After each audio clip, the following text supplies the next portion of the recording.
All right. What is good, everyone? I think we are live. Yes, we are live. What is good, everyone? What is good, everyone? OJ here. Welcome back to the stream. Today we got a great show for you guys. Doing a little bit of an early stream just because I got to do some stuff tonight or this afternoon to tonight, and I didn't feel like streaming late tonight, so I thought let's just get a little quick bonus stream. I actually thought about not streaming at all. Just because usually when I have to do family stuff, like it's kind of tough to get a stream in, whether it's super late or whether it's really earlier than I usually do it. So I decided, you know what, I owe you guys a million bonus streams anyway, so I don't care. I'm gonna get this stream in. We're gonna get this stream done, and we're gonna talk about whatever we want to talk about for the time period that I can. And we're gonna just, like I said, have fun, have a good, have a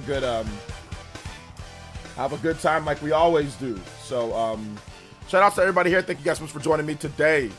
My name is OJ once again, and I want to say hi to everybody here, man. Shout out to everybody that just kind of came through on a moment's notice. So yeah, should be good. All right, let's see. Let's start off with my man Dior. What's up, Dior? Welcome to the stream, brother. How you doing today? Jeffrey Tucker is here. What's up, Jeffrey Tucker? Welcome to the stream. Shout outs to Jeffrey Tucker. Nosai Landrum. What is up, Nosai Landrum? Welcome. Good to see you here as well. King MN94, MNE94. Hi, man. How are you doing today? Vegeta. Sarman. Light It Up. What's up, Light It Up? Welcome. Chalice DJ. What's up, Chalice DJ? Gabecom. What's up, Gabecom? The Great Wall. What's up, Great Wall? Interlinked says, yeah, OJ. Yo, what's up, Interlinked? I'm excited to see you too. Or at least see your profile picture and your name. Nice stream before you go to work. Hey, what's up, Yoshi? Shout out to the Yossi. Yo, what's up, man? Welcome. Brand Smith, D Money, General Zamora, Superpower Man. What's up, man? What up? The Great Wall once again. Sidious. Shout outs to everybody that's here. Thank you guys for joining me. And if you are lurking, just stop by, say hi, or you can pop in, say hi real quick. Say hi to everybody here. Yo, DE235. What is good? CBH for God. What up, man? The game double M status. Hey, what's up, man? Welcome. Good to see you here as well. What's up? What's up, guys? What is up? What is up? Today we're gonna be talking about more Super Mario Galaxy 1+2. We got some new information that came out with that. Gonna go over that as well. What's up, Justin with the 3? Well, it happened. I'm back into competitive Pokemon, and after a rocky start because I'm not using legendaries. I have almost got to the Great Ball rank. Okay.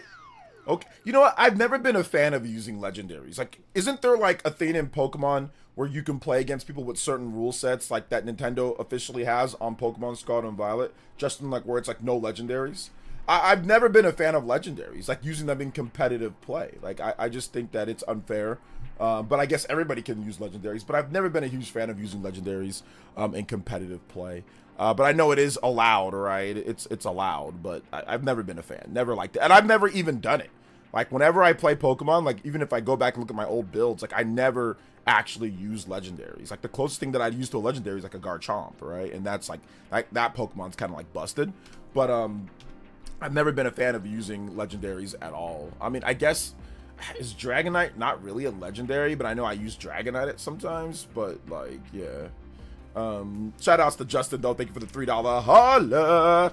Thank you for coming out to the stream. Supporting, like, Justin always supports, man. So I appreciate you long time multi-elite ninja supporters, man. You guys help this stream go. Make sure that we keep the lights on and all that. So I appreciate that. Thank you so much. Thank you for the 3. Anybody that's 3 or more, you can tie up or pass up my man Justin on the board. Although we won't have time for like a lot of extensions today. But we'll see what we can do. Let's see here. Shout outs to Justin. Big love. Casual Noob. What's up, Casual Noob? I have a spare shiny Charmander if you want one, OJ. Yes, I would love a spare shiny Charmander, Ava. But what's the... Well, actually, I can change the nature and all that. So, yeah, I would love that. But what's the level on it? What's up, Kinesis? Welcome. I'm done with fake outrage farming. I won't block RGT, but he won't get a click from me piggybacking off Wood on his lunacy. Here's what I'll say on that. I think that it's okay for them to express that they don't like the prices. I talked about it myself. I don't like the prices when it comes to certain stuff as well. So I think that's fair, but if you're tired of looking at it, then that's also fair too, you know, but you know, I No, think but it's I have okay. some clips of me beating one of the strongest legendary Pokemon with a Porygon 2 and Dragonite is in my team. He is on now extreme speed plus normal Terra. Ah, nice. I actually want to see that. I kind of want to get into it too. Just competitive battling just takes so much time. That's the problem with competitive battling. It takes a long time to really, you know, get good and to really study and know the matchups. Like, and the problem is that I'm so far behind when it comes to knowing like I don't know the names of all the Pokemon and all that, you know. So I'm so far behind in that. So it was easier to manage like in Gen 4 because there was only like a certain number of Pokemon, like Gen 1, Gen 2, Gen 3, Gen 4. But then once it got to like Gen 5, Gen 6, it started to get really tough to manage all the amounts of Pokemon that there were, and like fairies and dragons and all sorts of stuff. So yeah, I think that's where I fell off on competitive because it was just getting to be too crazy, and I couldn't remember everything, you know. Back then I used strategy guides. I used to use the book strategy guide. I used to flip through it and memorize all the different types and everything, but it was easier. It's no longer that easy. So that's the General Zamora. Thank you so much. The Galaxy games run at 4K 60, but I think that there's also 120 FPS mode on Galaxy 2. If you have the Switch 2 version, they run at 120 on docked 120 FPS at 1080p. Once again, don't quote me on that, but I do know that it runs at 4K 60, so you will get 4K 60 on Switch 2. General Zamora with the $5 dono and says, my Satisfy Grip arrived last Saturday. I feel really good. Played in handheld mode. Play Brilliant Wings. Yes, I will play Brilliant Wings for you. Thank you for the $5. That actually does make you the Stream Ninja highest singular dono of today's stream. Biggest singular dono. So thank you so much, General Zamora. Appreciate that, man. And yes, I got my Satisfy Grip today. My Zen Grip 2 Ronin, and it is fantastic. It's by far the best grip that I've played. It feels good, so I am going to do a review. Right now I'm playing Persona 3 Reload. I know, obviously not the 60 FPS, but you know what? I actually like it. I don't think it's that bad. People were talking about some frame rate stuff, and I don't think it's too bad, but once again, I'm going to play more of it. I'm going to play Trails. I'm going to play like a variety. I'm going to play some platformers, and then I'll give you guys my review. But I got it. But so far, so good. It feels good to hold. It feels, it's matte on the back here. It feels premium. It feels sturdy. It's got stuff to where it's not going to, you know, scratch your system. And it's got 2 cartridge slots on both sides to where you can hold up to 2 games. Of course, 1 more game in there. And the best thing about this grip over the Mamba grip has a thing over the top. This one does not. I don't like anything blocking the top or blocking the bottom, and it does not have that. Plus, it still has your kickstand access as well. So it does cover up the Switch 2 logo, but you know, that's fine. If they would have made this transparent, I think that would have been good. If this would have been like transparent on the back here, just so you can see the Switch 2, so just like a little like, you know, transparent a bit, but you know, whatever. That's a small gripe. Either way, and it also fits in the dock way cleaner than every other dockable case that I've had. They've all been kind of blocky to fit into the dock. This is crafted to perfection, where you get a smooth dock every time. So I do like that as well. But my Mamba grip, which, hold on, give me 1 second. My Mamba grip, it served me well. You know, it served me well. This was cool. See how it has the transparent, but I don't like this over the top thing. I'm not a big fan of anything that blocks it, although it did give you, you know, buttons like you click and, you know, it's better, but I just don't like that. And it also had like kind of like flexible grips on the side to where it's easier to like take that out, but you still have to like unclip it on the bottom, like where it, see, look, it wraps around, and then also on the top it wraps around, so taking it out of here is a little bit more stressful than this one. But this is still good. It's not a bad grip as well. But the Satisfy grip is #1 for a reason, boys and girls. It's #1. Sorry, I hit my mic. It's #1 for a reason. So yeah, I think the Satisfy grip is where it's at. But I will have a full review. I sent you the clip of me beating the legendary with Porygon 2. They didn't see it coming. All right. Porygon 2 has been catching people off guard. Okay, here we go. Yeah, we'll definitely have to check that out, Justin. For sure, we'll check that out. Let me get some music going, though. We'll start off with my man, General Zamora. General Z, thank you for the $5. Anybody does 5 more, you can put my man General Zamora on the board, and Justin increasing his Hokage lead 829 on the board as well. So thank you so much, Justin. Let's get the Brilliant Wings, though. Brilliant Wings from Xenoblade. All right, good stuff here. Thank you so much.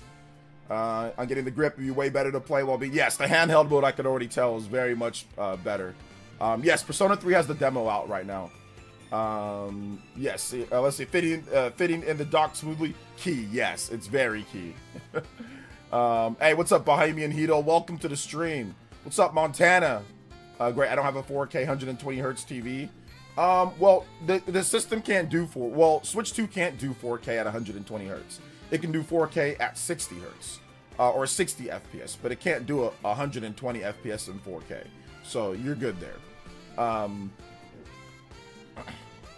Do you think MP4 could battle DK Bonanza for highest Nintendo game this year?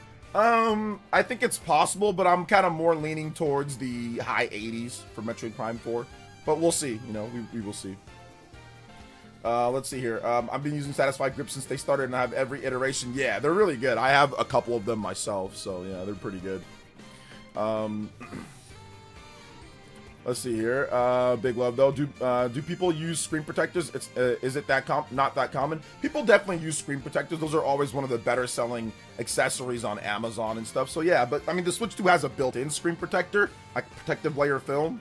But I mean, like, you know, if you want to use your own on top of that, you can. Let's see here. Good stuff though. All right, let's go. Let me see. Let me try to go over more of the situation here that we've got. Let me see if I missed any comments when I was ranting about the Zen Grip. Hey, what's up, Dr. Birdie? Welcome. What is good? And that shout outs to Joseph Andrew that asked a question about Donkey Kong and Metroid Prime 4. Good stuff there. I'm really excited about Nintendo games in the next 6 months. Bunch of bangers coming up. Yeah, you know, I mean, that's the interesting thing. You know, there was obviously some mixed results when it comes to the Nintendo Direct, but I mean, I went back and looked at the first Nintendo Direct that we got for the Switch 2 or the Switch 1, and it kind of follows the same playbook, but this one was way better. In that first Direct, they just went over a bunch of games they already announced. They gave release dates, or they gave, actually not even just release dates. I mean, some release dates, but they just kind of went over stuff. But the last game that was revealed was Splatoon 2. They just showed more information.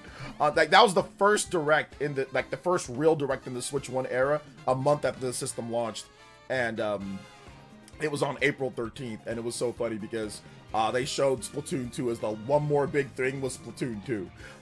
And the funny thing is that the big first party games that they showed in that Direct for the Nintendo Switch 1 was ARMS, Mario Kart 8, and Splatoon 2. So those were the big three Switch 1 first party games. They were still doing some 3DS stuff, so they did have 3DS, but they didn't even have any new reveals in that one. So that was interesting. It was more about just dating some of the games upcoming and kind of getting more information on the games that we were looking forward to, like Splatoon, like Mario Kart 8 Deluxe, and like ARMS. So that's really what that Direct was about. So it looks like they kind of followed the same playbook, but the difference was that the third-party games were drastically better, right? Like, the third-party games in that Direct were interesting for sure. Like, they were interesting. I think the biggest game from a third party, like a Western third party, or like a AAA or anything near that, was Payday 2. Whereas in this one, we got stuff like Resident Evil 7, Resident Evil 8, and Resident Evil 9. We got Dragon Quest 7 Remake. We got a lot better stuff. We got a lot better stuff. And once again, like the actual new games, like that Nintendo showed, they actually showed like, you know, Kirby. Well, not Kirby. They actually showed Yoshi, Mario Tennis, and Fire Emblem. Those were actually brand new games in this show. And then the one more thing was actually a new game, unlike, you know, just saying, hey, look, here's this game that we already announced and that we talked about. But yeah, it's a little bit of a different time period at then, but I did want to go back and look and see like what the playbook was for the first big Direct of that era. And I would say that it was better than that one. Metroid Prime 4, 28 gigabytes. That's big for Nintendo standards. I mean, yeah, definitely bigger, but I mean, we've seen games up to the 20s now. You know, Mario Kart World is like 20 something plus. So yeah, it's not too uncommon. I think Tears of the Kingdom is like also that big as well. Let's see. I didn't get what I wanted, objectively speaking, but it was pretty good. Yeah, I know. And everybody has what they want and what they don't want. You know, most people are saying, okay, I want new Zelda. Okay, I want new Mario. You know, like that's pretty much what the most of the code is. I didn't get new Zelda or new Mario. Obviously, new Zelda wasn't coming. Zelda just came out 2 years ago. So we weren't going to get that. But so I think really it just came down to I didn't get new Mario, or I didn't get a legacy IP like, Star Fox or something like that, Let's see. I think people are getting upset because they didn't remember how Switch 1 was, and think people Hot Topics are low-hanging fruit. I mean, I think that's part of it, but I think also that there's also revisionist history with Switch 1 that some people are trying to employ. No offense to some people on Twitter, but definitely some of my mutuals are trying to go back and say, well, everybody was fine with Switch 1 and the games that were announced because they laid out the whole thing for the whole year, and it's like, no, that's not what happened. That's not what happened at all. Some people were, but a lot of people were whining and complaining, just like, people are now. So, and then the third-party situation, people were, like I said, I had to make 3 separate videos for a year after the Switch 1 launched, telling people why there's not third-party games on the system. I don't have to do that with the Switch 2. Like, I don't have to make any videos saying, why aren't we getting big AAA third-party games? Because we are getting big AAA third-party games. I mean, are we getting everything? No. But are we getting significantly more than what we got with the Switch 1? Absolutely. Switch 1 didn't get a single big AAA third-party game until 8 months later, until Doom 2016 in November, which they didn't announce that till later. I think till E3 I think around till E3. So yeah. Let's see here. Nintendo too greedy. Yeah, I mean, you don't have to buy it. You don't have to buy their games if you feel that they're too greedy or whatever. You can go buy from Valve. I mean, I think Gabe Newell, he's a billionaire, so go buy from them. They're not greedy, I just right? ignore all the video games discussions now. It can be annoying. Yeah. Also, did you see the Sonic Crossworlds commercial? Oh, I did, and it was so good. It did a play on the old Mario Kart commercial, like the old Sega. It was a great commercial. Cyber Taurus with the opening. What in the ninja middle of the workday is this nonsense? Shout out for workday stream. Yeah, I'm sorry. I have to do some family stuff tonight, so that's why I'm actually doing this a bit early. Shout out to Cyber Taurus. Thank you so much, man. I appreciate that big dono coming through, getting us to 42 on the board. Ayo, I appreciate that. 42 on the board. Thank you so much, man. Appreciate it. Seriously. So thank you so much, man. Cyber Taurus becoming the stream Hokage. Also a couple JoJo's there packed in. Appreciate that, guys. Let's go. I don't know if we'll be able to hit the platinum today. I'm not trying to count it, but I mean, if we do, I appreciate that. 42 on the board already. So thank you guys so much, man. General Zamora, Justin, and Cyber Taurus, the Elite Ninja, the round table coming through. Thank you guys so much, man. Appreciate it. So 25. Anybody does 25 or more, they can be my man Cyber Taurus on both boards. Clean sweep there, Cyber Taurus. Let's go. Valve isn't greedy. Yeah, Valve isn't greedy. They just have billionaires that just run the company, but they're totally not greedy. But yeah, you can go buy from them. You can go buy from Valve. They are not greedy. So go buy from them. Go support the people that you think aren't greedy, the people that you think are creating incredible content and are not greedy, and they're doing it for the love of the game. Go support them. I mean, Valve is what many people say does that. So go support Valve, man. I'm with you on that one. Nintendo too greedy, paying their employees. You know what I'm saying? All that stuff. Like, they're way too greedy. So go support Valve. They're not, right? Gabe Newell, worth $11 billion, by the way. I just want to make sure I point that out. $11 billion, but they're not greedy. He's not greedy. He's not greedy. He's controlling the PC market on his yachts, on his multiple yachts. So definitely not greedy at all. Shout outs to Yoshi with the $5 dono and says, imagine if Virtual Boy peripheral actually ends up outselling the Steam Deck. You know what the crazy thing is? That it might. Chrono Rig with the $5. And he says, I think people also want to compare Switch's whole 7 years with games of Switch 2 only being out 4 months. Yes, that is something that I see as well. We will see people that will compare like the whole first year, like literally like 9 to 10 months of the Switch 1 versus like the first number of months with Switch 2. I've seen multiple YouTubers do that as well, which is interesting. Which is definitely interesting. So yeah. So yeah. Guys, don't take anybody seriously that has names of boycott this or boycott that when it comes to video games. Don't take them seriously. I mean, clearly they're not serious people. They're not a serious person, They're not a serious person. Shout outs to Chrono Rig. Thank you for the $5, and thank you Yoshi for the 5 as well. Is family stuff tonight? Monday Night Football? No, it's not. No, I see my daughter on certain Fridays and certain Mondays, like I've said multiple times. So I've said this like a million times that I go see my daughter. So yeah. Let's see here. We need to let's see here. We need to compare the first Switch Direct to the first Switch 2 Direct. We do need to compare them. I mean, I did a little bit of comparing, Donovan. So the three big Switch 1 games, first party games in that Direct were Mario Kart 8, ARMS, and Splatoon 2. The one more thing was Splatoon 2. So yeah, I don't think Nintendo Switch 1 revisionists want to compare Directs. I don't think they want to do that. There was a lot of 3DS stuff in that Direct as well. I mean, they had Shadows of Valentia, but they already announced Shadows of Valentia. That was already a previously announced game. I think they gave a release date for that game.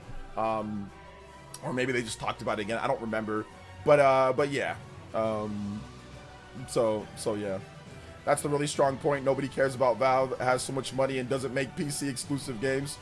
Yeah, I mean, it's not even really a point. It's just more of a, I mean, I guess it's more of just an observation. And it's more of me just playing off people when they say Nintendo's too greedy. I say, yeah, well, Valve, like, they're not the greedy company. The guy that's worth $11 billion. Why is he worth $11 billion? Is that not capitalistic greed? Well, no, it's not. Valve is, they're for you. They're for you, the player. While you have nowhere near the net worth of Gabe Newell, he's for you. While he sits back and collects billions off of everyone. But yes, they're not greedy at all. Not greedy at all. I mean, $11 billion. That's Gabe Newell's net worth. But not greedy. They're totally not greedy. They are there for the gamers. So yeah, I just kind of spin it into a joke, and that usually shuts people up. Usually, not all the time. Some people have been like, well, no, Valve doesn't. I'm like, all right, cool, no problem. You're contributing to this man's incredible net worth. No problem. He's totally for you, the little guy, while he enriches himself on luxury yachts. He's totally for you. Totally for you. So yeah. Let's see here. Yes, I've seen the Sonic Crossroads Racing commercial. It's hilarious. It's a play on the old school Sonic Sega Genesis Blast Processing commercial. It's great. Let's see here. The Switch 2 and PC handheld guys think that Steam Deck is discovered new amazing demos today. The filter on eShop found latest demos. Sure. Valve has managed to reposition themselves in front of a game software company monopolistic, if I can speak, storefront on PC. And that's what I said. I think a lot of PC people, they like monopolies. They want Valve to have a monopoly. They want everything to be on that, and they don't care about competition because they've never cared about competition. They just want everything to be through them and get whatever they want. And Valve and Gabe Newell should enrich themselves with billions and billions of dollars while everybody else, you know, flounders. That's what PC people want. You know, they want that. Just like a typical normal fanboy who wants their system of choice to dominate everything and get everything, and nobody else can have a piece of the pie. Nobody else can be successful. They want everything to be on. They don't want, you know, they want everything to be on their platform. They want everything to cater to everything that they want. You know, they don't want open competition. They don't want that. They just want whatever they want. You know, it's the same thing. And that's what I've seen from a lot of PC people. They don't care about competition. They don't care. They just, as long as they get what they want on their preferred PC thingy, Steam thingy, then screw everyone else, you know, all while coding it around I'm a consumer advocate. That's what I hear a lot of these people do. They're not consumer advocates. They're themselves advocates. They only do what they want for themselves. They don't care about everybody. They only want what they want for themselves. That's it. But they build this persona of I'm for everyone. I have no allegiance. These PC people are full of crap. You know, they're completely full of crap, and I've completely seen through it. But whatever. They'll call me names all day, so I don't mind. But this is the truth, in my opinion, at least. This is what I see from them. So I don't really care. I always just make jokes about it. So Nintendo's too greedy, sure. Go give the billionaire Gabe Newell. Go give him your money. He's not greedy, right? He's worth $11 billion though. So yeah. Let's see here. I'm so happy I gave my not turned on my Xbox or PlayStation games since June 5th. Might be Nintendo fanboy. Maybe you are. Let's see here. So yeah. I've not tried Shoot in Order yet. No, not yet. So look how they reacted with Epic and other storefronts to see their hypocrisy. That's what I'm saying. Exactly. Screw other storefronts. Nobody should buy from them. Who cares about them? Steam's the only place. Steam's the only place I'm gonna buy from. That's it. Nobody else. You know. So, okay, no problem. I was surprised that the Warriors Age of Imprisonment will be released in November. I wondered if they switched release dates with Metroid Prime 4. They might have. They might have wanted to give Metroid Prime 4 a clean release without anything else. So maybe that's definitely possible for sure, Daniel. But I mean, we'll never know unless Nintendo says something. Johnson's Amazing Direct hype for Fire Emblem. Oh my gosh, yeah, I'm so excited for Fire Emblem, man. That Fire Emblem Fortune's Weave looks so cool. Like, it looks so cool. I can't wait to see the ties back to Three Houses. It's gonna be great. So yeah. Hey, what's up, Bad Set? Welcome to the stream, man. How you doing today? Ooh, a Charlie horse. Ooh, that's not good.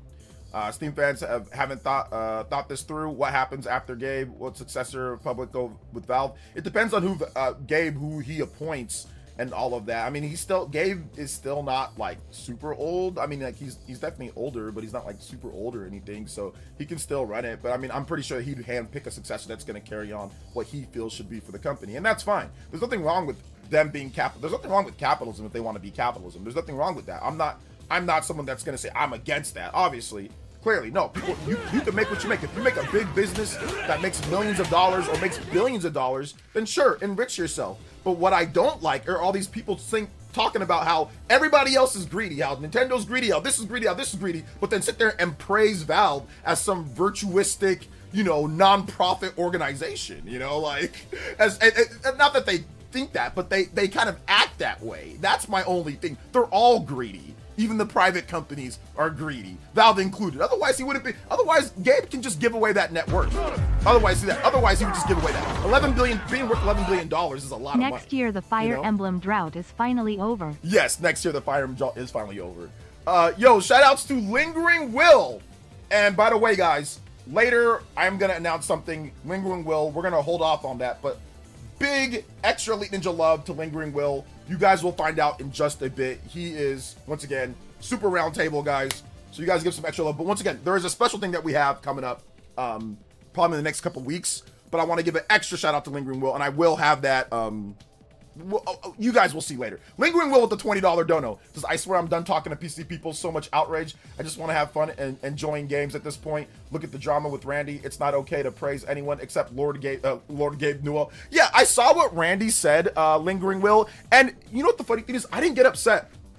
People get upset all the time with what certain developers said, and they do outrage stuff, and I've done it before, but then when I look back, I'm like, what am I upset for? Like, I don't care if you guys want transparency, you guys want people to be themselves. If you guys want developers to have transparency and to be themselves, let Randy be Randy. He talks a lot, he says a lot of things, he's a bit brash and arrogant, but that's who he is. You guys want transparency, you guys want developers to be honest. He's being transparent and honest. Now, should he say that? And does 2K want him to say that? Absolutely not. He probably shouldn't. But if you want people to be transparent and honest on how they feel, even if they're wrong, but if it's truly how they feel, that's how Randy feels. People are getting all up in arms about what he said about PC and developing, and he's like, well, go make your own. Well, yeah, go do it. Go do it, you know? So I don't get upset. I don't care if it was Nintendo, Microsoft, Sony, whatever the case is. Now, should he have said it? Absolutely not. I mean, no, you don't say it that way.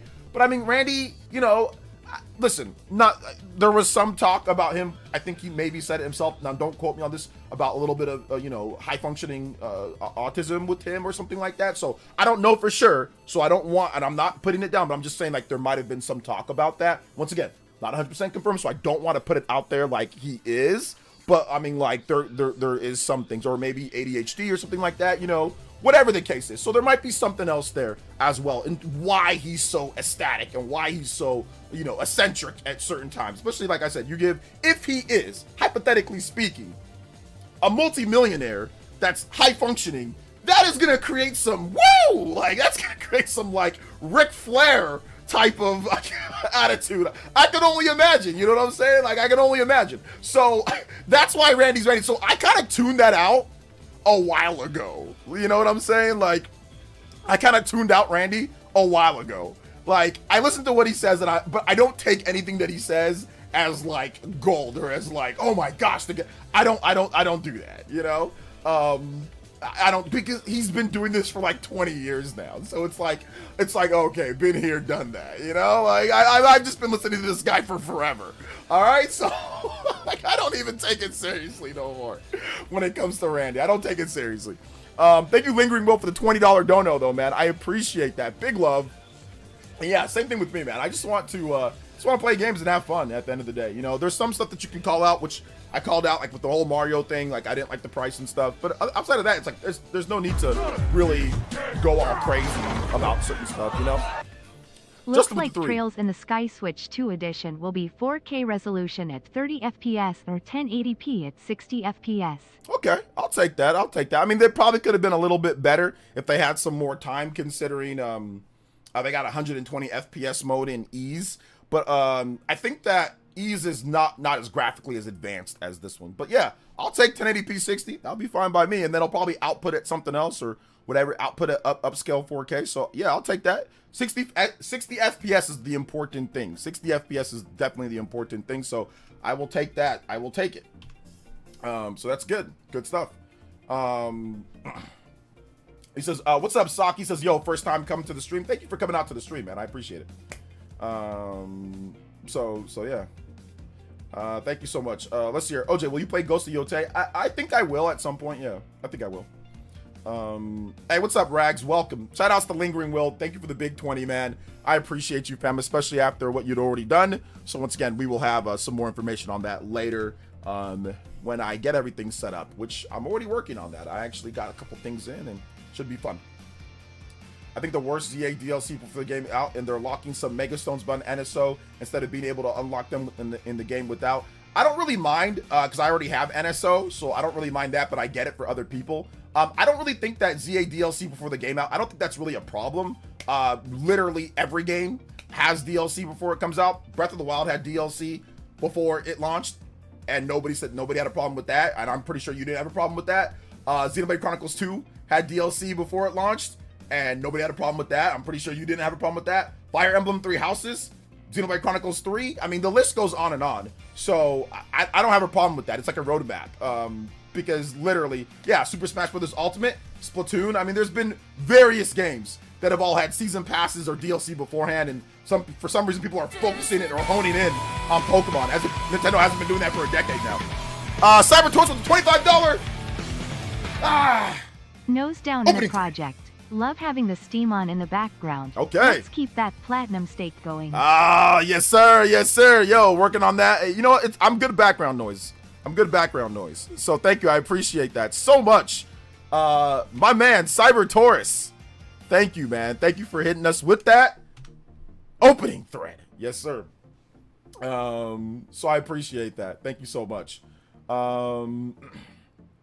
Thank you for the support, man. I appreciate it. But no, I mean, like I said before, like there's like a million games that have DLC before. I mean, Ghost of Yotei that has DLC before the game. Like literally Assassin's Creed, like almost every single major game that we can think of has DLC before, or a season pass before. So I don't know why people are honing in on Pokemon as if it's some type of new practice or something like that, or as if we weren't okay with it with Breath of the Wild, or with Xenoblade, or with Fire Emblem, or with Super Smash Brothers, or with, you know, a litany of games. So if you're expecting me to be outraged over that, I'm not, because then I'd be a hypocrite, because I wasn't outraged over Breath of the Wild, I wasn't outraged over Ghost of Yotei, I wasn't outraged over Borderlands. Borderlands has DLC, they announced it before. So I don't get outraged with this stuff, so I'm not gonna get outraged here. But I understand when it comes like to the NSO having to get certain Mega Stones through online, like I can understand why you're upset with that. But DLC before, I mean, literally every game has that, Nintendo games included, for the last near decade, since Breath of the Wild, the first game that they released on the Switch 1. So no, that's not really that big of a deal. I think people are just looking to be angry when it comes to Pokemon, when it comes to anything, but I do understand the whole Mega Stone thing. I do get that. I have NSO though, so, you know, whatever, but I get it for people who don't. 100%. Shout out to Cyber T, man. Thank you for hitting that platinum streak again. Yo, we're at 34 on the platinum streak. You guys are awesome. Yep, Sonic Racing Crossworlds has DLC before the game is even out yet, and I saw some people upset, but it's not that big of a deal. People are gonna buy it, right? So yeah, that's not anything to get upset about. Let's see here. Dave Javu, what's up, Dave Javu? Welcome. DLC isn't the main issue. It's just annoying because I don't have NSO right now. Well, I mean, you mentioned the DLC, so you say it's not a main issue, then, but you still, so obviously it was something because you mentioned it. So if it wasn't a main issue, then you didn't need to mention it. When it comes to the DLC being the NSO, you don't have NSO right now, so I get that, Mega Man. Like NSO, you don't have it, so having to get the Mega Evolutions through NSO, like I get that. At least NSO is incredibly cheap. I think it's $20 a year for NSO. Now it might be different in your country. But I think it's fairly cheap, and I think they do have like a 7-day free trial or something. So you could play it, get it in the free trial, get whatever Mega Stones, whatever that you need, and then never use it, and then never pay for NSO again after that. So there are other ways that you can kind of get around it as well, you know. But yeah, I understand though. Like I understand from that viewpoint of having to use NSO to get certain Mega Stones. Like I get why some people would be upset with that, 100%. You know. Like people mad about Virtual Boy, the Virtual Boy peripherals enthusiasts will pay for it. I think some people are, but not really. I don't think people really care about Virtual Boy, to be honest. Like I don't really think people care about that too much. But I mean, it's good that they're bringing it over and I guess quote unquote preserving the games, right? So I mean, I guess that's cool, right? Let's see here. Mario Kart World needs ASAP DLC. I thought they were gonna announce DLC for Mario Kart World, but I mean, if they're not going to now at this point, they can probably start off the next direct that they have with DLC saying, hey, we got major DLC coming and it's substantial, not something small, you know, so we'll see. I like Smash Bros. Method of DLC for new characters and such. Hyrule Warriors Age of Calamity, Super Mario Galaxy 2, and Fire Emblem Fortune's Weave, the games on your list. Yeah, I'm getting all of those games as well. I'm totally buying the Virtual Boy. I think it's a kind of cool little novel thing for people that remember the Virtual Boy or for somebody that's just new. But obviously, yeah, it's $100 for the stand thing, and it's I think $25 if you want the cardboard thingy. But that cardboard thingy seems like it could get tiring playing it. So I would say if you want to play it, probably the actual thing. But I don't know why you would need that thing though. Like I don't know why you would need it because maybe to replicate the 3D. But you should just be able to play the games. Like obviously, there's emulators with Virtual Boy, like 3DS. You can do it and you can play it on there. It doesn't give you the same exact thing as like putting the goggles on, but still. So I think they should have just made it. My only complaint with that is that they should have just made it to where you can play it either way. Like it should have just been like, oh, it's an optional, you know, accessory to play. But we'll find out if you actually need that to play. Because they're telling you that you insert it into cardboard. Cardboard has no circuits. It has no wires. So there's gonna be a way to cheat it. There's no circuits or wires. How is it going to tell that it's inside the thing? There's no, it doesn't have anything. So yeah, we'll figure out how to get it done. Something tells me that it might be My like eyes can't handle the Virtual Boy. I'm good. Lol. Yeah, shout outs to Justin. Something tells me that it's going to be like the whole GameCube controller thing, not compatible with Switch 2 software, and then it's like, yeah, they just say that just because certain button layouts, where it's completely compatible with Switch 2 software, like playing. I think it's gonna be something like that because I don't know how it would be able to detect it or not, you know. Let's see here. On the fine print on their website says you don't need the product. Yeah, that's what I'm saying. Like, I'm pretty sure you actually don't need the virtual, like either one of those things to play. I'm almost positive because once again, cardboard has no indicator or circuits or anything to be able to detect. I mean, maybe it does have something in there, but I don't think it does. But we'll see. We'll find out. Maybe I'm wrong, you know. Maybe I'm wrong. Yeah, but I don't know how those stereoscopic lenses. How would it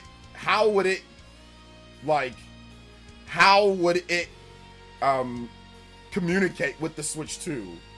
Like, it's just the lens. It's like I'm almost positive they might have reused the Labo VR lenses.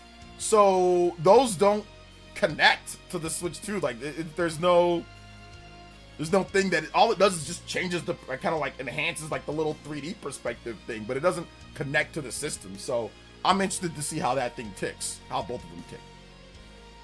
I have no idea what they're going to talk about the next Kirby Air Riders Direct. I mean, who knows? Yeah, if it's like Labo VR, it has special lenses in it, easy enough to reproduce, but it wasn't just holding the screen up to your face. They're cheap dupes online. Yeah, I'm pretty sure people will create different ways to play with that. Either way, I'll buy the game and see how it is before buying the DLC. Not a huge deal. Yeah, I mean that's kind of how I see DLC too. Like I don't think every DLC is necessary. Like, if you feel that a game gives you enough content, like if you get 50, 60, 70, 100 hours out of a game, you don't have to get the DLC, you know, you can just not get it and you can be happy with your purchase. I know Borderlands for me has always been, oh my god, they have 1 million scores of DLC. Dude, I barely played any of the Borderlands DLC. I'll buy the games at times and I'm like, I don't even care about the DLC because there's so much content in the base game. Like, I don't even care that they're releasing a bunch of DLC, you know? So that's kind of how I see it. I don't even have the time to play all this crap anyway, you know? But yeah. Lingering with the $5 donor says, I'm going to play Galaxy 1 and 2 with with the GameCube controller. They secretly added gyro to it. Hey, let's go. Lingering Will, yeah, man. Secretly.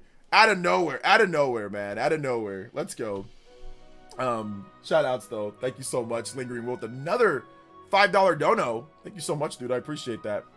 You'll 3D print one for me. All right, sounds good.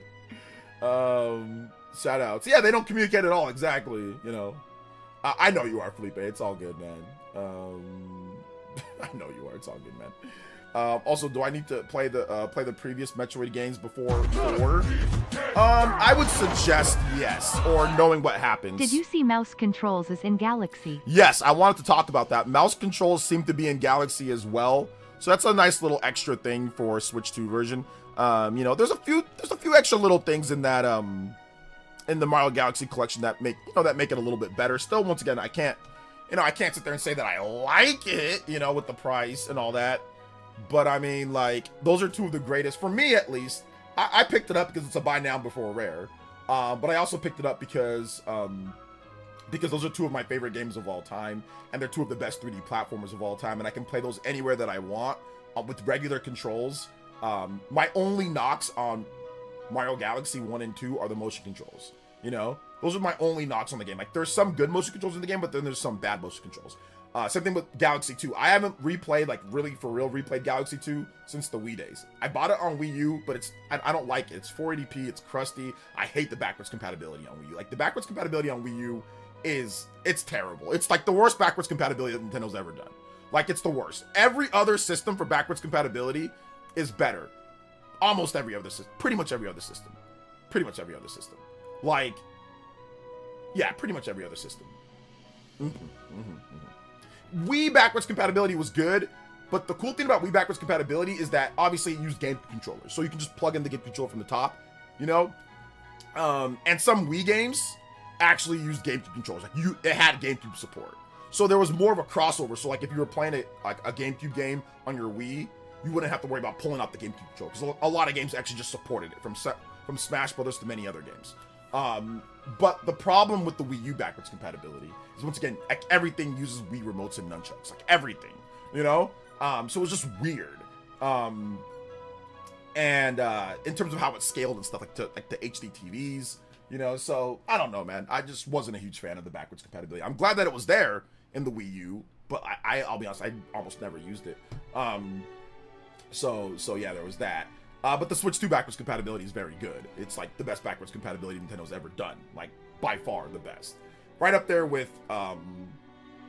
like the DS and like 3DS and like GBA, Game Boy Color, stuff like that. Those were all good too, you know? Because it was right there. You didn't have to change controllers. Like, all the handheld backwards compatibility has always been like the best, because you just plug it in and it plays and there's no problem.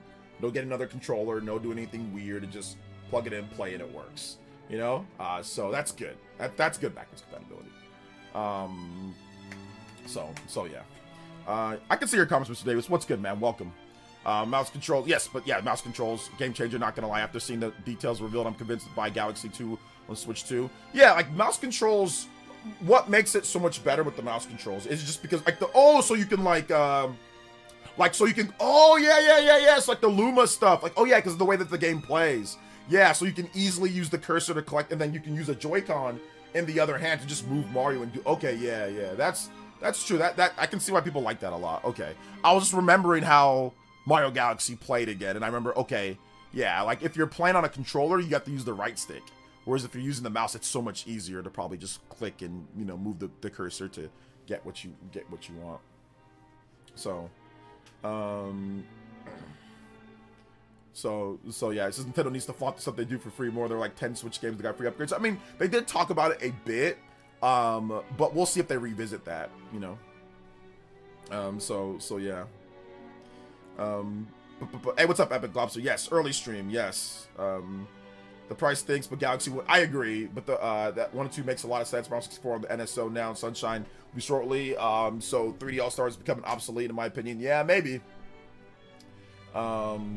Exactly, it's better than Waggle, and it's a better pointer, and it replaces the Waggle too. Yes.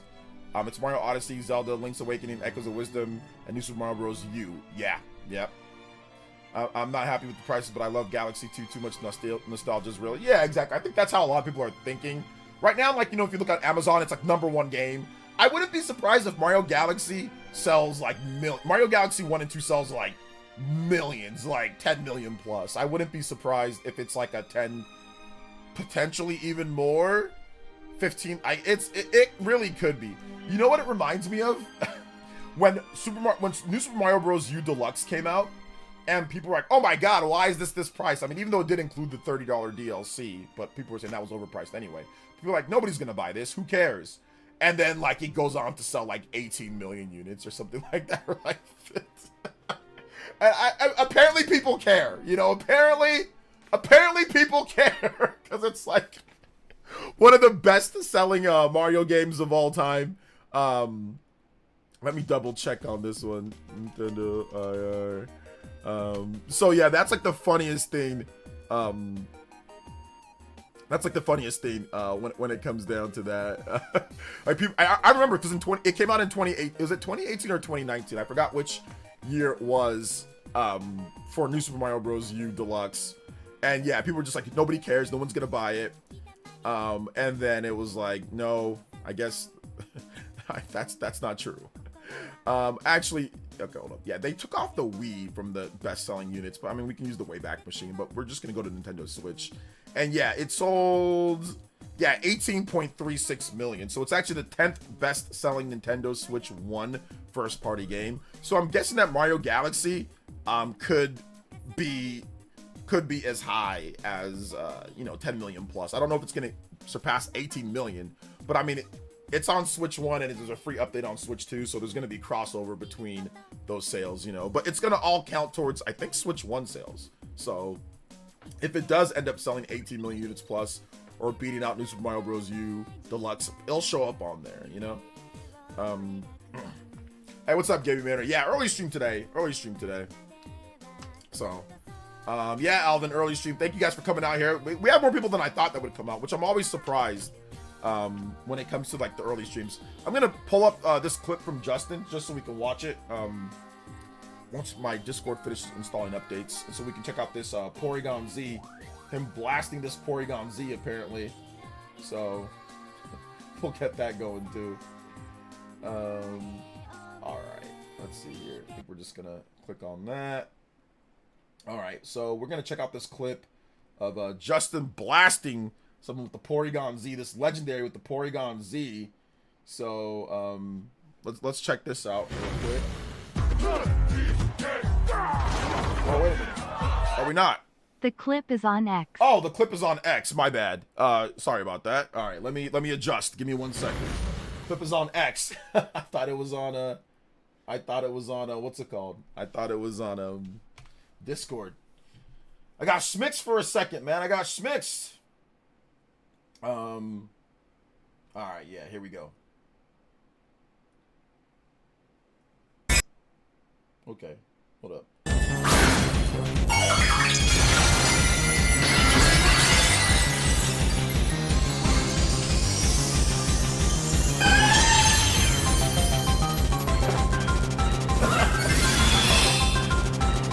Of course, these are legendaries.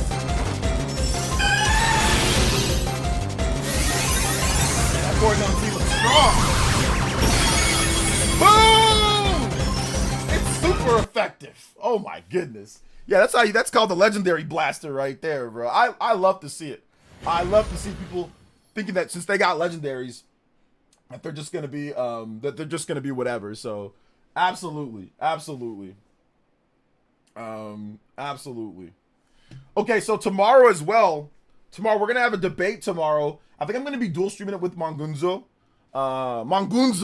So we're gonna be dual streaming it. So we are gonna have a debate as well tomorrow on a variety of different things. So look out for that tomorrow. Tomorrow night around 6 o'clock, we should be doing that. So I'll go live, probably like around maybe 4 or something, and then we'll do the debate. We got somebody on Twitter that actually decided to come through. So we'll do that as well. So I just wanted to, I just got that confirmed right now. So yeah.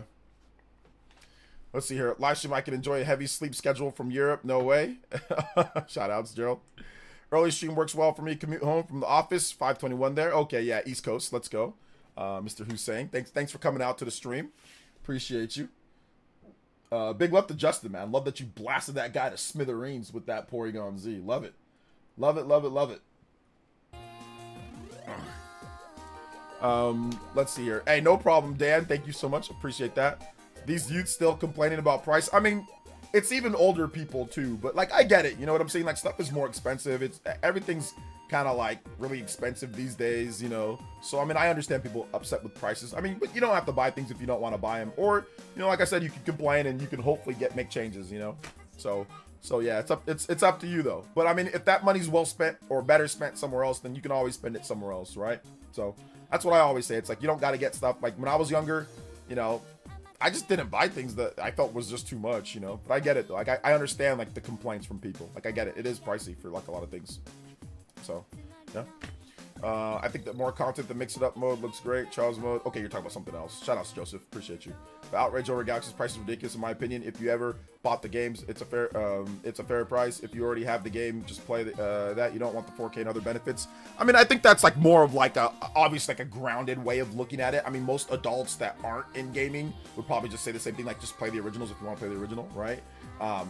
But I mean, I think people are looking at it from a perspective of what the other people do in the market, right? So you look at it from like, oh wow, you look at like Oblivion, right? Oblivion remastered, like this massive game, you know, that has a lot of new textures, a lot of new detail, a lot of new this and that. Like, yeah, that's $50, right? Whereas Galaxy 1 and 2, you know, those are 40. Those are just Wii games and like, you know, just upscale. Now, it's a little bit more than just upscaling, but you see but you catch my drift, right? So I think that if they would have come out with the price of maybe like $30 a piece and then $60 total, I think people wouldn't have been as upset with that. I mean, people probably still would have been upset because people were complaining about Super Mario 3D All-Stars being overpriced. So even if they did that and you got 3 games with that one, right? So I think no matter what, I think people would have probably been upset. Regardless, but I think obviously 70 is a bit much, you know, or 40 a piece is a bit much, but you know, it is what it is, right? Lingering Will with the $4.99 that says Donkey Kong Country Returns HD and Luigi's Mansion were 60, Galaxy 1 and 2 for 70. Generous. Yeah, I mean that is true, but people were also complaining about Donkey Kong Country Returns HD. People were also complaining about Donkey Kong Country Tropical Freeze. People were also complaining about Luigi's Mansion as well. So the complaints will continue. For every single re-release game that's anywhere near, that's not under $60. I think that's really what it comes down to, is any game that's re-released, that's not like a complete remake, that is under $60, people are going to complain. I think that's really, I think I found it now that you mentioned those games, Lingering Will. That is going to be the thing. If it's a remaster, re-release, and it's not $50 less, people are going to be upset. So I think that's probably the spot. It doesn't matter how many games you get in the collection either. Like it just, you can get like every Mario game ever, and if it's like 70 to big, oh my god, why is it full price? You know? No, I'm joking with that one. I'm obviously joking a little bit, but yeah. I think that might be it in terms of what I just said right there. Thank you for the $5 of Lingering Will. I appreciate that. Yoshi with the 5 as well. Get us to 121. You guys are awesome today. Thank you guys so much, man. Combo breaks. It says the new Amiibo will look great next to the copy of Mario Galaxy on the Wii. I got signed by Charles Martinet himself about 15 years ago. Nice. That's awesome, dude. That's so cool. Justin with another 3 as well. It's fun playing Pokemon online casual battles. People bring legendaries thinking they automatically win, and they almost always lose. Get blasted because they don't do any work to them. They're just legendary, you know? So yeah. 3D All-Star seems like a better value in my opinion. You know, I don't think it is, because Mario 64 and Mario Sunshine aren't anywhere near as good as Mario Galaxy 1 and 2. But that's just me. You know, that's just my opinion. But like, if you ask me, hey, what are the better games out of like 3D All-Stars and Galaxy 1+2, I'll be like Galaxy 1+2. Mario 64 is great, but it's nowhere near as good as Galaxy 2. Sunshine is great, but it's nowhere near as good as Galaxy 2 or Galaxy 1. Now, it does come with Galaxy 1. That collection does come with Galaxy 1, but I think the real comparison here is Mario 64 and Mario Sunshine versus Galaxy 2. And I think Galaxy 2 absolutely crushes Mario Sunshine and Mario 64. It's like not even close. I think Mario Galaxy 2 is a significantly better game than those two games. So I think that, sure, 2 games versus 1 game, the value seems to be in the line of that. But it's also going to be subjective based on how much you like those games. I do not like Mario Sunshine that much. I don't dislike Mario 64. I think it's great for what it was, but I don't love it like I love Mario Galaxy 2. So I think it's really going to be based off, it's going to be subjective in terms of what's, you know, what is more valid.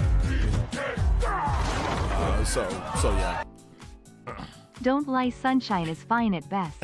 Lol. Yeah, I don't like Sunshine. I still think that it's a good game though. Like, I've watched people speedrun Sunshine. Like, I don't think Sunshine's a bad game. Like, if you get into Sunshine, it's actually pretty genius with some of its level design and kind of like what it does. The movement skills in Sunshine are top tier. Watch a speedrunner.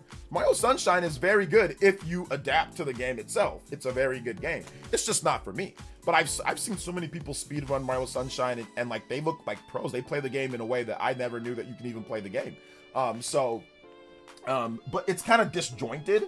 Mario Sunshine is kind of just really disjointed, and I don't like how disjointed Mario Sunshine is, you know. So yeah.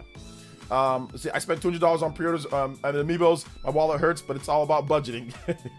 I mean, we knew that they're gonna have a big fall or holiday, so I mean, people were kind of getting ready for that as well. Remember that 3 of the top charting games are Minecraft, Fortnite, and Silksong charting games when these freaks cry about hair not looking real enough on Switch 2 Resident Evil. We really need to get away from game industry catering to these freaks. I think that this is going to be, shout outs to Zoo, thank you for the $5. I think this is going to be a pivotal moment in gaming when it comes to what people are thinking and what people spend on, you know. If Switch 2 with its lower budget games and obviously not as good graphics, if it does really well going forward, I think you're going to see other companies kind of say, well, wait a minute, like, what do we need to do? You know, like, how can we spend less? What can we do? And I think that we're already kind of seeing that. I think a lot of developers, especially Japanese developers, are looking at Switch 2 and saying, okay, when we do put our games, how do you respond? So I think that's also happening too. Square Enix is solely on board. Final Fantasy VII Remake, I talked about it in my video. I think that this could really shape how the games turn out in the future as well. So I think that there's going to be a really big testing window and testing period. I think that there's a lot of uneasiness with the price of the PS5 Pro being, you know, realistically $800 if you buy. Actually, no, it's not even realistic. It is. If you buy a disc drive, it's $800. Sunshine is good. I just hold a grudge because it was the only game I had for a birthday and I couldn't get past the Sandbird. Oh man, wow. Yeah, the eternal grudge against Sunshine for that. Shout outs. So that's what I think, Zoo. I think this is going to be a pivotal moment, you know? Like, are people still going to buy Switch 2 games like Star Wars Outlaws? Are they still going to buy games like Resident Evil that are clearly not as good as Xbox and PlayStation, but people are willing to take the lower graphical, you know, fidelity and all that for portable play? Do they not care about that type of stuff? So I think, once again, Switch 2 is going to be pivotal in that. Xbox is pretty much, you know, hardware-wise, they've pretty much bowed out. So developers cannot rely on Xbox for consistent and good hardware sales when you only have sold 30 million units. And you have Game Pass. Game Pass, everybody does not on Game Pass, right? So there's also that factor. Obviously, you have PlayStation, which is the stalwart, but it's not like it's selling significantly better than what they did before with the PS4. So you need to get that extra revenue from somewhere. You still have PC, but PC's always been equated into the factor here. So there needs to be somewhere else where that revenue is coming from. It needs to come from somewhere else. Extra revenue, you know? So. Even I said $40 for FF7 Remake is fair.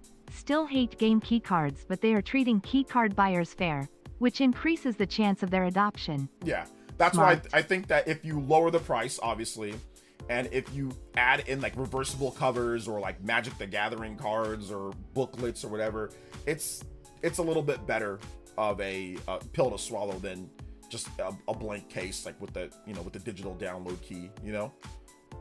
So yeah, I agree with that as well. But I mean, it is an older game. I mean, Final Fantasy has been out for, you know, 5+ years now. But I mean, the fact that you get the integrated content, with that, you know, is pretty good.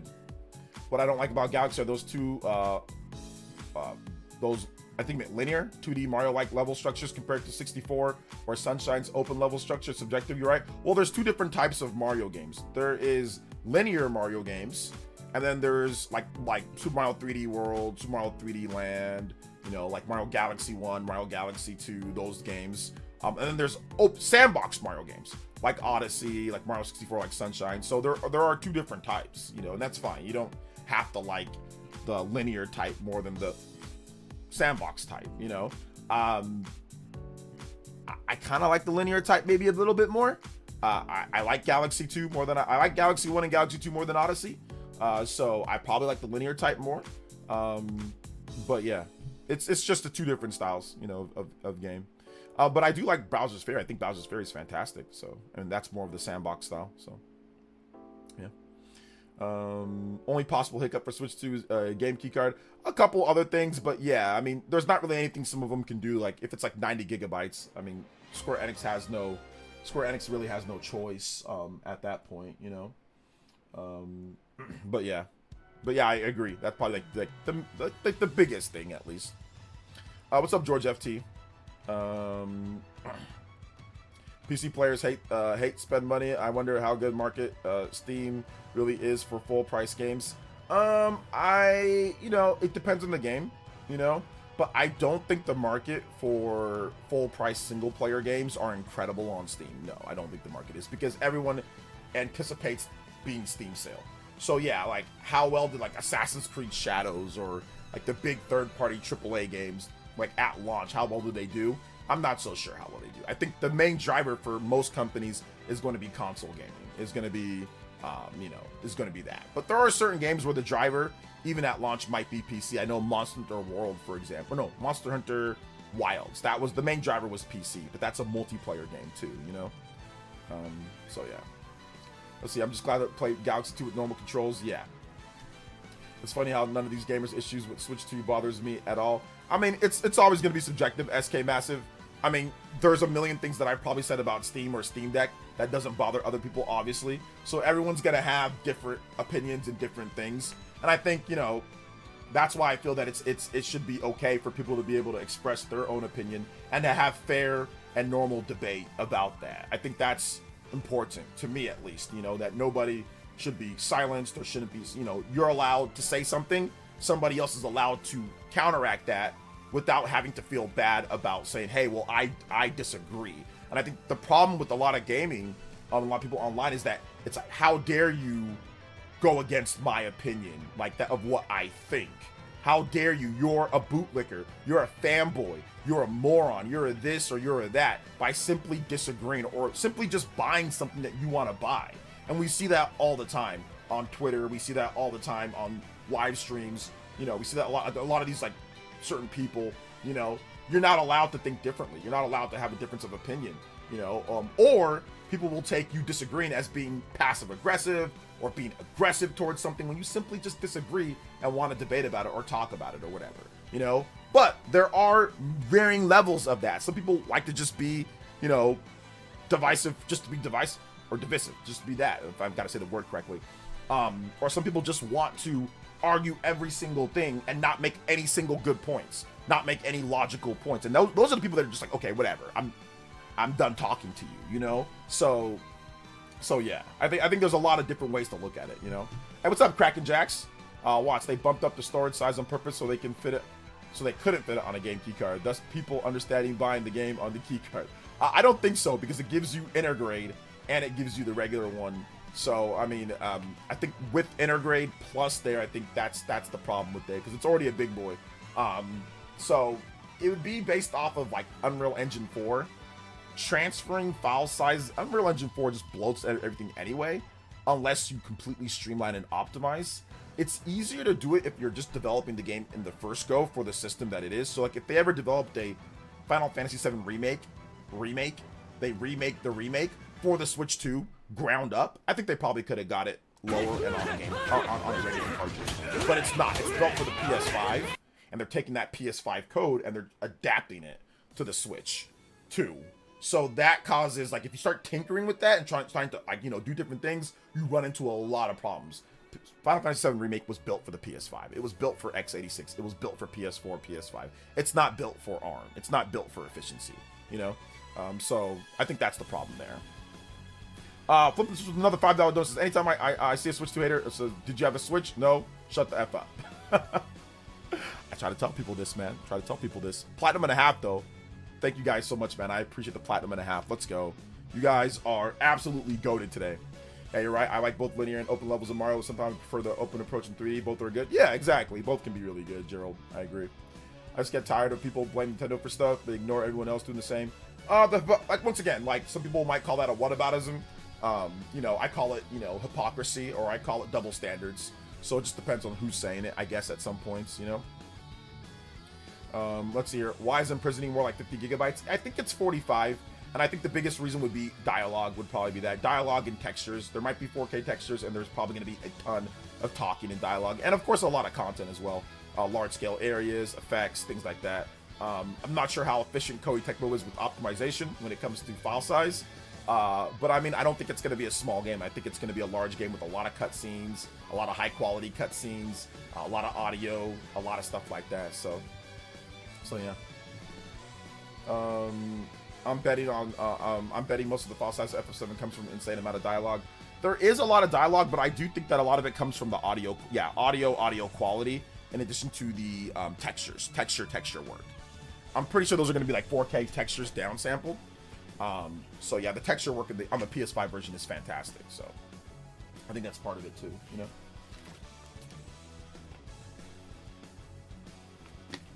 All right, take it easy, man. Thanks for coming out to the stream, Super Christian Me World. Provided the store doesn't go down. What else real issue with game key cards? The store will still be up and running. Yeah, I think that's probably the biggest issue with game key cards is, it's that people are afraid that if the store goes down that you won't be able to re-download it. And if you already have it downloaded, you don't have to worry about that. But what if you like switch systems or whatever, right? But also another issue is like, let's say you just want to plug in and play. You don't want to, like, what if you don't have an internet connection? So like, let's say you buy the game and your internet goes out. Well, then now you're left with no internet to where you can't play the game, right? So even there's some practical or normal challenges with that as well, So yeah. But yes, also Tim Tigran is right. You can re-download Wii games, but they're talking about a complete shutdown of everything, right? So like, let's just say the servers permanently go off, right? Nintendo ceases to exist or whatever, right? I think they're talking about like D-Day scenario, But yeah, some people don't know that you can re-down, even after the store goes down and like they move on to the next thing, you can still re-download those old games. Like you can re-download like DSi, or you can re-download Wii, you can re-download, Wii U. You can re-download all the stuff that you had before in the past. You just can't buy anything new, Let's see, I realized that, but the same thing with Steam, there's no sense to freak out. I think because Steam, there are downloadable offline copies that you can keep on your hard drive. But yeah, it is actually, and I think maybe because like you can burn games to like a Blu-ray. I don't know. PC people have their own ways of justifying it. I forgot exactly how it is though, but I'm not a PC gamer, so they'll tell you, Gaben will personally fly to your house and give you a server, and he'll give you a free Steam deck, and he's just for everyone, and it's different. So I know there's some type of thing why it's okay with Steam, there's some type of thing that us shills and us morons and us fanboys just can't comprehend because we're stupid and they're smart, right? I don't know what it is though, but there's probably something, so yeah. Let's see, is Mario Galaxy 1 and 2 only coming out on the Switch 1? Because there's a Switch 2 case as well. There's no Switch 2 version of the game. There is only an update for the game. But there's no actual Switch 2 version of Mario Galaxy 1 and 2. It's just a free update. Listen, I asked you this before. I just want to ask you again. Age of Calamity is my favorite Zelda game. I don't know why that's your favorite Zelda game, but it seems like there's no hype at all for Age of Imprisonment. There is definitely hype for it when it comes down to it, but we've already seen it multiple times. People are just waiting for the new game to come out at this point. We know what it is. People are trying not to spoil themselves on the story and stuff like that, so there's no point in sitting there and waiting for trailers or anything. You don't need to watch the trailers. Okay, it's coming out. The people that like Hyrule Warriors Age of Calamity are going to buy Hyrule Warriors Age of Imprisonment. So So yeah. Let's see here. To clarify, Steam games are connected to Steam GOG platform. You can buy the games in a disk drive and not Steam's in their pocket. There you go. Zoo with the $5 dono. MK World, Cyberpunk 2077, DK Bonanza, Yoshi's Storybook, Hades 2, Fire Emblem Fate Weavers, Mario Tennis Fever. Getting closer. Fortune's Weave. Fortune's Weave. But yeah, I think you said you need like 12 games or 15 games. So yeah, getting closer. Getting closer on that one. But what? Oh, wait a minute. No Hades 2? No Hades 2 in there? That's a real physical as well. Hades 2 is fantastic. Um, do you think I can start with Octopath Zero or play 1 or 2 first? Octopath Zero, I think, is a prequel, but it uses characters from 1 and 2. So I think it doesn't really matter. You can play Octopath Zero first and then just go through it that way, or you can play 1 and 2 first if you want. You want to piss off Steam Deck fans? Mention Denuvo, which requires internet. Yeah, that's one way to do it. That's one way to do it. Oh, did he put Hades 2? Okay, yeah, I'm stupid. He did put Hades 2 on the list. My bad. I am dumb. He did put Hades 2. I literally just missed Hades 2. Shout outs. I will say making a Pokemon team for online is so fast and easy now, it only took me an hour. Yeah. Also, why do you think they didn't mention the Switch 2 update for Galaxy? I'm not sure why they didn't mention it. I think they probably want to wait for later to mention that. I think they're just talking about the game because I'm not sure if they knew at the time that they made the trailer exactly what the Switch 2 version was going to entail. I think they put that together and was like, all right, here we go. But I think that the issue where Nintendo gets, like with this whole Switch 1, Switch 2 type of thing, they probably been planning this Mario Galaxy collection for a while. But I think the problem is, like, remember when they said, oh, well, the TV mode supports 120 FPS? No, it doesn't. You know what I'm saying? No, it doesn't. No, it doesn't support 120 or no, sorry, VRR. My bad, VRR, not 100. It supports 120 FPS, doc, but VRR. Remember when they said that? And then oops. No, it doesn't support VRR. So I think that's the issue there. That they're trying to just be extra cautious at the time that they were probably putting that trailer together and just didn't re-record or just didn't do it by the time that they did know. So I think that's the issue there. Sometimes there's some things that kind of slip through and like they're not sure in terms of what they're going to do, or is it going to be 1440p? Is it going to be, is it going to be 4K? Is it going to be this? They got to put the trailer together. They got to put the direct together. They put it together and then decide, you know what? It's not in there. We could make a little addendum to it, but we're not going to. We'll just talk about it afterwards. So I think that might be the reason why. That's what I would guess. From an editor's perspective, they just didn't feel like editing that in. That's what I would guess. When do you think Switch 2 will get new Zelda or Mario? 2026 or 2027? Mario is probably 2026, and Zelda is probably 2027 or 2028. Shout out to Zoo though. Thank you for another three. Thank you for the $3, and thank you to Zoo for the $5. And yes, there you go. I just don't understand. Are you really gonna buy a Switch 2 and buy all those games at the same time? Like, are you really? That's the. Are you really gonna buy all those games at the same time? I mean, that just seems wild. Yes. Oh, all right. Good luck. Good luck with that. Let's see here. Why you gotta hate on the dude's favorite Zelda game? Also, what the debate topic tomorrow? The debate topic tomorrow is going to be Mario Kart World sales, with the Kotaku article, or was it Polygon article? Sorry, Polygon article. We're also going to talk about We're going to debate Star Wars Outlaws as well, and we also have I think another topic or two that we're probably going to debate as well. So yeah, it's going to be fun. Shout outs. But favorite Zelda game? I just laughed about the whole favorite Zelda game being Age of Calamity because like it runs so bad. I just don't understand how that could be like the favorite Zelda game, But I get it though. Like I get it. It's a fun game. Like it was my game of the year in that year, and people eviscerated me in the comment section. So like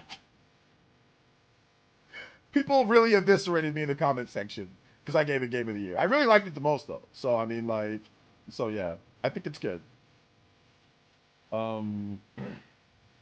This is what do you mean? The best Zelda games run poorly. The best Zelda games don't run poorly. They run at 60 FPS. What are you talking about? Tears of the Kingdom and Breath of the Wild both run at 60 FPS. They run great. Let's see here. For me, it feels like Nintendo wants to announce the new Mario game. Time near the movie, get people mad, like they don't get new game news. I think it's just not ready, and I think just want to focus on Donkey Kong for this year. OJ, you have to bet your money on what do you think Ocarina of Time remake is real or not? I'd probably bet that it's not real, but you never know. Hey, what's up, DJ King? Age of Imprisonment will play better on Switch 2. Oh, Age of Imprisoment's gonna play at 60 FPS on Switch 2. It's gonna play at 60 FPS. Oh, I'm excited. I think Age of Imprisonment could be my favorite game of this year. I'm not ruling out Age of Imprisonment for my game of the year this year. I'm not ruling that out. Right now, I got Expedition 33. I got Donkey Kong Bonanza. You know, I've got a few different games. I mean, Split Fiction's great. There's a lot of cool. Silk Song is, you know, getting up there. But I'm not ruling out Age of Imprisonment as a game of the year type of game for me. I think it's gonna be fantastic. I'm looking forward to it. So yeah. Let's see here. Does Imprisonment hit 60? Yes, you can tell by the trailer. Just go watch the trailer. You can easily tell by the trailer that it hit 60. You can just tell by looking at it, because you can tell just when it runs at 30. When they do split screen, it runs at 30, and it's a very clear 30. When they do when they show the regular gameplay during the most recent direct, it was absolutely 100% running at 60 FPS or targeting 60 FPS. Now there might be some frame drops, I don't know, but it was definitely targeting 60 FPS. Like, I'm 100% sure that I was targeting 60. That's true. High FPS doesn't just make a game good. But yeah. But I mean, obviously you want to have that smooth gameplay. It can help make a game better. Don't Silent Hill 2 and my Ocarina of Time. Okay, Silent Hill 2 but Ocarina of Time, it ran at an acceptable frame rate for the time that it came out at. But if you look at the remake of the game, or like the remaster, runs at 30 FPS, so that runs decent enough. So even Ocarina of Time on the 3DS runs decent enough. It runs okay. It doesn't run bad. So yeah, Ocarina of Time runs great. You know.